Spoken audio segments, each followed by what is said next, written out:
పక్కింటి బాబాయ్ గాడి బాంబుల బస్తా చూడు, ఎదురింటి పోరగాళ్ళు వదిలే రాకెట్లు చూడు, ఆళ్ళు ఈళ్ళు మొత్తం మంచిగా పండగ చేస్తాండ్రు.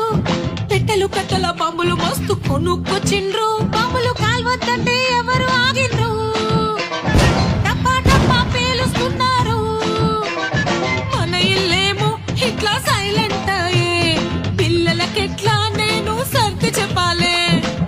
పక్కింటోళ్ళ బాంబుల లొల్లి పట్టించుకోవద్దే, పొల్యూషన్ పెంచేటోళ్ళని నువ్వు మెచ్చుకోవద్దే. దీపాలు పెడితే చాలు దేవుడు మెచ్చుకుంటాడే, దీపాలి అంటే మనకు దీపాల పండుగే. అవి బాంబులు కాదు పైసలు కాల్చుడే, సైనో కదా దిమాగ్ పెట్టవే. బాంబుల కోతలు కాదే భూమి మంచిగుండాలే, సర్ది చెప్పేదేందే ముందు ఫ్యూచర్ లేందే.